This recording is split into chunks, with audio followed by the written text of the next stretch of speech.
Thyroid గ్రంథిలో చిన్న చిన్న గడ్డలు ఏర్పడినప్పుడు, కణితుల్లాంటి కణజాలం పెరుగుతున్నప్పుడు ఇప్పటిదాకా అయితే సర్జరీ మాత్రమే ప్రత్యామ్నాయంగా ఉండేది. ఆపరేషన్ చేసి థైరాయిడ్లో సగభాగం వరకు తొలగించేవాళ్ళు. అయితే ఇటీవలి కాలంలో సర్జరీకి బదులుగా అబ్లేషన్ అనే సరికొత్త చికిత్స ఒకటి మనకు అందుబాటులోకి వచ్చింది. ఈ విధానంలో సర్జరీ లేకుండా, ఎలాంటి కోత పెట్టకుండానే థైరాయిడ్ గ్రంథిలో గడ్డల్ని, కణితుల్ని సులువుగా తొలగించవచ్చని చెబుతారు డాక్టర్లు. థైరాయిడ్కు కోతలేని చికిత్స అబ్లేషన్ గురించిన పూర్తి వివరాల్ని ఇప్పుడు తెలుసుకుందాం.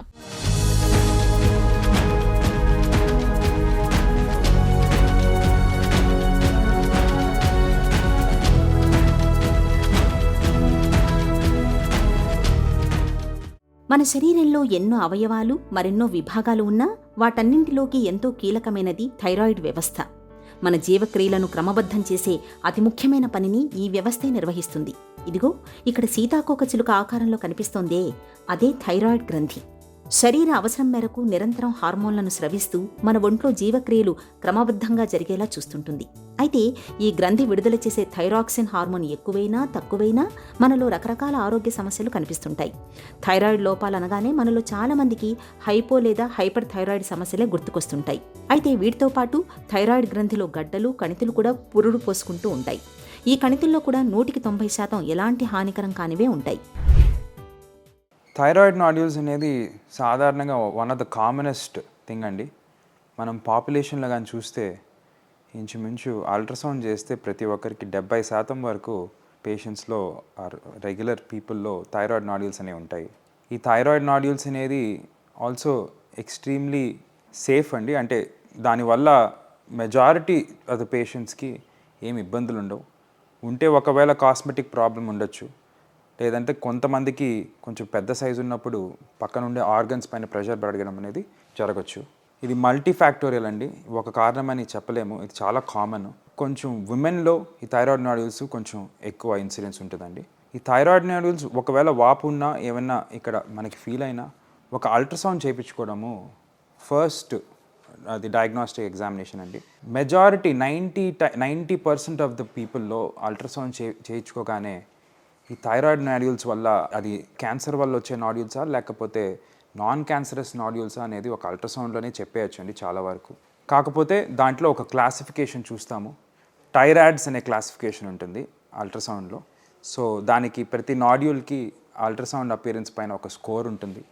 ఆ స్కోర్ బట్టి మేము ఒక థైరాయిడ్ నాడ్యూల్ క్యాన్సర్ అయ్యే అవకాశం ఉందా లేదా అనేది అసెస్ చేస్తాము. ఆ అసెస్మెంట్ అయిన తర్వాత వీళ్ళందరికీ జనరల్గా ఒక ఎఫ్ఎన్ఏసి అని అంటారు.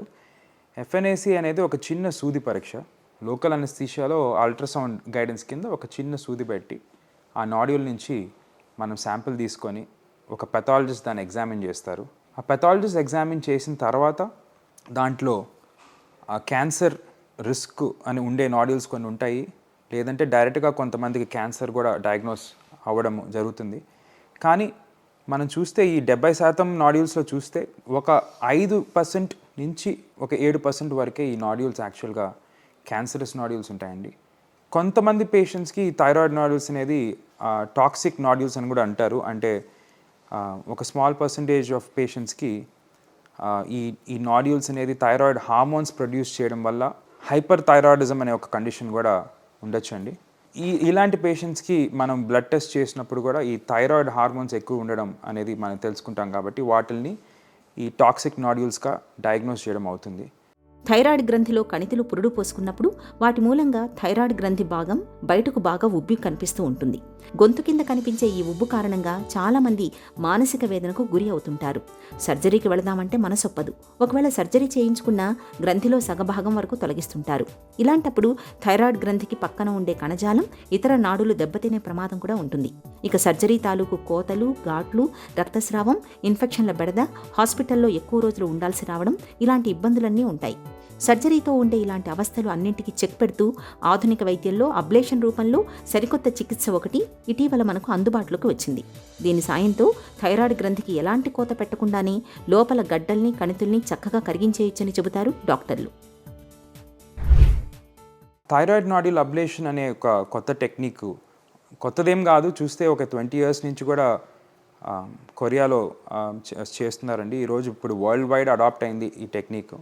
ఈ టెక్నిక్ అనేది ఒక ఇమేజ్ గైడెడ్ ట్రీట్మెంట్ అండి. ఒక చిన్న పిన్ హోల్తో ఆర్ఎఫ్ అబ్లేషన్ నీడిల్ వస్తుందండి. ఆ నీడిల్ని పెట్టి మనము ఈ థైరాయిడ్ నాడ్యూల్ లోపలికి వెళ్ళి చిన్న కరెంట్స్ పాస్ చేసి అక్కడ హీట్ జనరేట్ చేసి ఆ టిష్యూని కిల్ చేస్తామండి.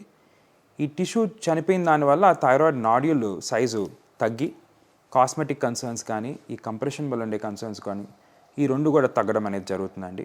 ఈ ప్రొసీజర్తో ఒక ప్రత్యేకత ఏంటంటే ఈ నర్వ్ ఇంజురీ అనేది ఈ రికరెంట్ లారింజియల్ నర్వ్ ఇంజురీ అనేది చాలా రేర్ అండి. అంటే లెస్ దెన్ 0.5% అని చెప్పొచ్చు. అంటే ఒక 200 మందికి చేస్తే ఒకరికో ఇద్దరికో టెంపరీ ఇష్యూస్ రావచ్చు. అవి కూడా పర్మనెంట్ వోకల్ కార్డ్ డ్యామేజ్ కానీ నర్వ్ డ్యామేజ్ కానీ దానివల్ల వోకల్ కార్డ్ ఇష్యూస్ కానీ ఈ ఎక్స్ట్రీమ్లీ రేర్ అండి. సో ఈ ప్రొసీజర్ అయితే చూస్తే మీరు కాంప్లికేషన్ ప్రొఫైల్స్ చాలా కంపేర్ టు సర్జరీ చాలా సేఫ్ అండి.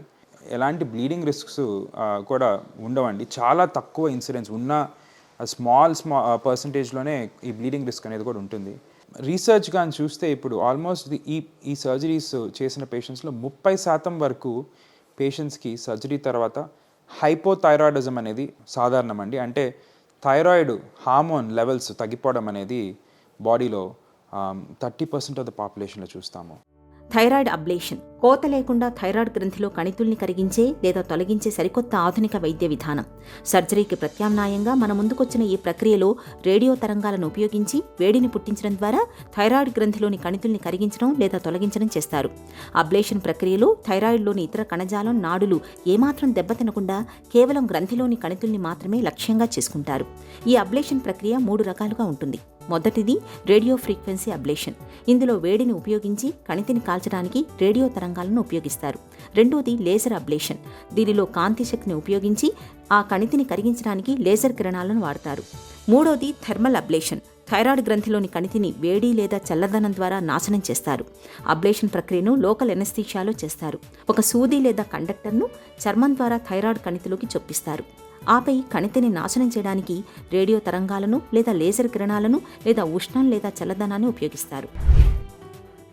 ఒకవేళ మీకు కానీ థైరాయిడ్ నాడ్యూల్స్ అనేది డయాగ్నోస్ అయి ఉంటే కానీ నేను చెప్పినట్టు ఫస్ట్ ఆఫ్ ఆల్ ఈ చాలా సేఫ్ ఉంటాయండి. ఈ క్యాన్సర్గా ఉండడానికి ఛాన్సెస్ చాలా తక్కువ. ఫస్ట్ ఒక అల్ట్రాసౌండ్కి వెళ్ళి ఈ రిస్క్ ఆఫ్ క్యాన్సర్ అనేది తెలుసుకొని ఒక సింపుల్ ఎఫ్ఎన్ఏసి ప్రొసీజర్ చేసుకొని ఈ కానీ బినైన్ థైరాయిడ్ నాడ్యూల్స్గా డయాగ్నోస్ అయిన తర్వాత మీకు కానీ ఏమన్నా కాస్మెటిక్ కన్సర్న్ ఉన్నా లేకపోతే ఆ వాపు వల్ల మీకు ప్రెషర్ కన్సర్న్స్ ఉన్నా అండ్ జనరల్గా నేను చెప్పినట్టు 2 సెంటీమీటర్స్ పైన ఉంటేనే ట్రీట్మెంట్ సజెస్ట్ చేస్తారండి. ఆ ట్రీట్మెంట్ అనుకున్నప్పుడు కొంతమందికి సర్జరీ అన్న ఒక భయం ఉన్నా లేకపోతే ఈ కాస్మెటిక్ కన్సర్న్స్ ఉన్నా ఇలాంటి మినిమలీ ఇన్వేజివ్ ప్రొసీజర్స్ ఈరోజు చాలా సేఫ్గా చేయడం అయితే జరుగుతుంది. థైరాయిడ్ గ్రంథిలో క్యాన్సర్ కాని కణితుల్ని కరిగించే అబ్లేషన్ ప్రక్రియ పూర్తిగా సురక్షితమైనది. ఈ విధానంలో కణితుల్ని చాలా సులువుగా కరిగించేయచ్చు. సర్జరీలో మాదిరిగా పెద్దగా కోత, పూర్తి మత్తు, హాస్పిటల్లో ఉండాల్సి రావడం, గ్రంథిలో సగభాగాన్ని తొలగించడం వంటి అవస్థలు ఉండవు. థైరాయిడ్ గ్రంథిలోని ఆరోగ్యవంతమైన కణజాలం నాడులపై ఎలాంటి ప్రభావం ఉండదు.